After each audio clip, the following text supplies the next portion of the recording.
বাংলাদেশ। আমি সাদা cricket ball. আমার T20 এবং ওয়ানডেকে ব্যবহার করা হয়, টেস্টে না। এই কথাটা তোমাকে বহুজনা ব্যাটসম্যানকে একটু বুঝাম। ওরা আমার T20 মতো ব্যবহার করে না, ওরা আমার টেস্টের মতো ব্যবহার করা শুরু করছে। টার্গেট 202 জানেন, ওরা ইন্টারশিপ রুম পালন করতে নামছে। কেন তোমাকে বহুজনা ব্যাটসম্যানকে কি কিছু খায় না? শোনো, তোমাকে একটা কথা বল, বর্তমান ক্রিকেট কিন্তু অনেক আপগ্রেড হয়ে গেছে। ব্যাটসম্যানরা নিজেগুলো আপগ্রেড করে ফেলেছে। ব্যাটসম্যানরা আমার প্রতি 2 বল পর আর লাখ মেরে গেলাইতে বানায় দেয়। আর এটা আমার কাছে অনেক ভালো লাগে। আগে ভালো লাগতো না, আগে অনেক কষ্ট লাগতো, আমার পিছনটা জড়িয়ে যেত।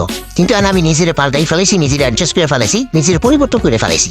কি করছি জানো? আমার গ্যালারিতে যেতে ভালো লাগে, মাইকের সামনে পড়তে ভালো লাগে, মাইকে কোলের মতো উঠতে ভালো লাগে। আমি ওই যে পড়বো, মাইয়ারা আমার সাইড করে দিবে, এটা আমার কাছে ভালো লাগে। কিন্তু যখন তোমাকে প্রকাশিত ব্যাটসম্যানকে সামনে পড়ি, ওরা আমার এই গ্যালারি তো পারানো তো দূরের কথা, ওরা ইনার সাইকেল বাইরে বাড়িতে পারে না। তুই পারায় জানো, ফ্রিজার উপর গাম্বল হাতের মধ্যে কেমনটা লাগে তখন তো। এই বোকাচোদ ব্যাটসম্যান করে তোমরা 8 থেকে 10 লক্ষ টাকা দিয়ে পাল্টাছো।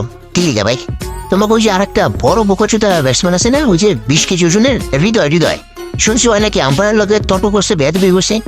ওরে ক হিরো সাজতে হইলে মাঠের মধ্যে হিরো সাজতে, মাঠের বাইরে না। বোকাচোদা গুলে 22 বলে 17 রান করে, বলে 202 যায় টার্গেটে ম্যাচে। আমি ওরা এতবার কইলাম, ভাই তুই আমার মার গেলাতে পারা পাকিস্তানি মাইয়া বুয়ে দিছে বেটা, পাকিস্তানি মাইয়া গুর সামনে যদি আমি না যেতে পারি, এটা কোনো কথা? ওই মারতেই বললো না শেষ পর্যন্ত। তো ওয়ার্নিং দিতেছি, এই বোকাচোদা গুলো হয় ব্যাটিং শিখাও, নাহলে কব ক্রিকেট সাইডে নিতে।